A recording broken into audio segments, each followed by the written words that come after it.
Have you ever wondered why you don't succeed when you aim train? Or more correctly, why does something work and then it stops being effective? Well, that's exactly what we're going to talk about today, because the answer is not as difficult as you think. First, I want to show you a live example when I go through this with a client. Sometimes when I tell people to focus on technique, they would go, very super slow. And there's nothing wrong with that. But if we're constantly like, oh, I'm not doing any mistakes, I'm not over flicking, I'm not doing anything crazy, that's actually a sign that, oh, we can actually push our speed a little bit more. And okay, I'm actually still not, over flicking. I can actually push my speed a little bit more. And then I'm going to exaggerate here. Let's say I push my speed too much and oh shit, now I over flick 3-4 times and I'm doing crazy. I'll slow it down a little bit. And oh shit, now I found that balance, right? Okay. That's the more you can self-analyze, see that, oh shit, I overflicked so many times, I need to slow down, or I'm doing a perfect run, I can actually speed up. The more beneficial it will be for you. I went through how my clients should analyze his behavior, and the results were impressive. He learned to decide where he should push himself and where he should focus on technique. As the clip references, there's a time and a place for everything. If you overflick 5 out of 10 times, it can be smart to slow it down, focus on decelerations, and generally keep more track of your technique, because we want to prevent bad habits. But what happens if you do the opposite and only hit perfect flicks with perfect line? Should we still be focusing on technique? Yeah, no. Then it can be smart to push yourself and not be afraid to go outside of your comfort zone. There are scenarios where it's actually encouraged to be uncomfortable so that you learn how to behave when under pressure. This is where you must analyze a little yourself. Is the bot very big? Then it can be smart to push yourself more. Is the bot very small? Then it can be smart to focus on technique. That's why I recommend to include both precision and speed into your routines. This is to avoid your training becoming uniform to just accuracy, but both respective parts. You can try the following technique to spot how fast you should be going. Push yourself to 100% of your ability, like you're defending prime Mike Tyson's punches. First, you notice if this leads to excessive mistakes, or does it actually go well? If it goes well, continue pushing yourself. This just means you've been holding yourself back. If it goes badly with frequent mistakes, well then you slow it down with 5%. Is it still bad? Lower it even more and continue until you find a sweet spot where you push yourself but remain under control. That takes me to a very important point in all this, namely that everything goes through a step-by-step process. We cannot pull a beginner and expect him to manage tough scenarios. That's why I recommend perfecting technique first, even if it means you have to progress backwards. So when you subconsciously become pressured, your brain actually draws from good habits instead of bad ones, which is why some of you who have played for a long time must go back to step 1. Even if this means you don't feel results today or tomorrow, we must take this as a long-term progress instead of a short-term one. We can take the example of pokeball, a very simple scenario, but if played wrong by always overflicking, you'll start by doing the same thing when you go into a reflex scenario that requires both speed and precision. This is because of you and the bad habits you have taught your body. It's not Kovaaks making mistakes, it's your brain embodying what you learned elsewhere. But not everything is about technique.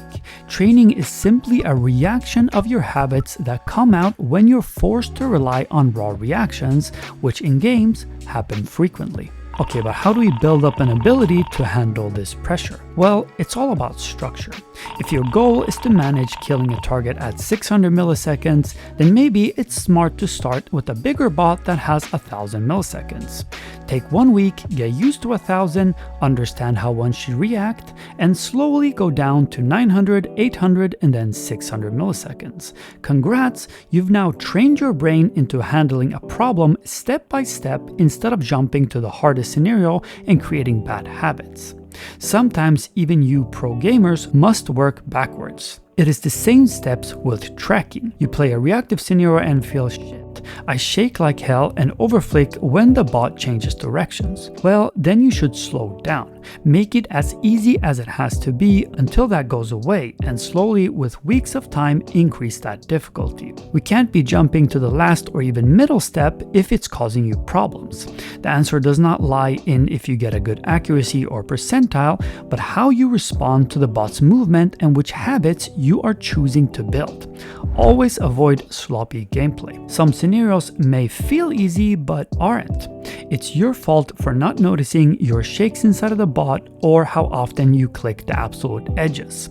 I know it's human instinct, but do not get blindsided by the numbers. They're only accurate if you're building the right habits. If you want to build aim that works in real games, you must first build these positive habits. But this is sadly where most people go wrong.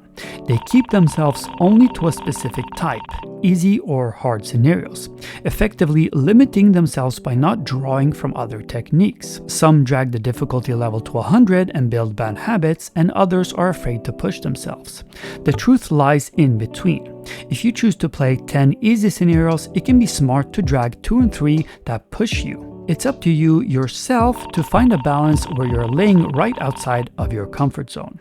For example, in this structure, we have 3 easy scenarios that builds different static issues, but right after that, scenarios that push you. But don't go excited and just settle with this. Every week, you start increasing the difficulty and do not be afraid to go from 600 to 300 milliseconds. If it feels too hard and you miss too much, well, then lower it to 500. But it's important that we hold ourselves accountable for our own progress and that it remains constant. In bodybuilding, this is called progressive overload, and it's relevant to what we're doing now. In tracking, it can look like this. Try spotting 2 key parts here. First, we work on precision since we want to carry this over to our reactive training later. A technique I like to use is SYA precision. We do this by inserting a precision variant, preferably one that moves slowly, before the bigger and normal version. If you're a beginner, you can skip this, but by playing slower and smaller scenarios, it shrinks your margin for error since you're not overwhelmed by the speed and can in turn avoid overcorrection. But in reactive, I found the opposite approach to be more successful. We're actually hitting a different form of SYA. A slower and larger version before the normal one is used to build up your ability to react correctly. This is done since smooth reactiveness is often a difficulty for many people. It is important that you don't blindly follow this, but experiment for yourself. You owe it to yourself to start knowing yourself. Do you learn from harder or easier scenarios? Since everyone is very individual, all I can give is general advice, and it can look completely opposite for you. But here you have a format on how it can look, how to push yourself, and at the same time play for technique. Both of these examples showcase why you end up in a plateau. You keep yourself only to what you know and never push yourself, or you don't even analyze while you play. You live in a comfort bubble, hitting the same targets at the same speed you were going 3 months ago, scoring the same numbers and believing you'll magically improve.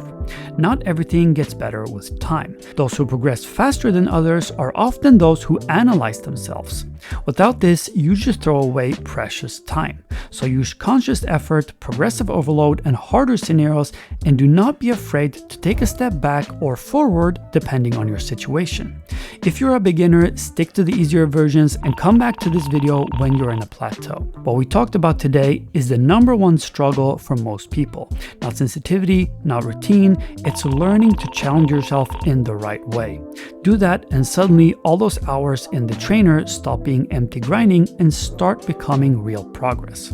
But what if my progress is too slow? Well, the truth is, progress is far from linear. Sometimes it explodes out of nowhere, and for some, it's a steady stream upwards. Everyone is different, but one thing is clear.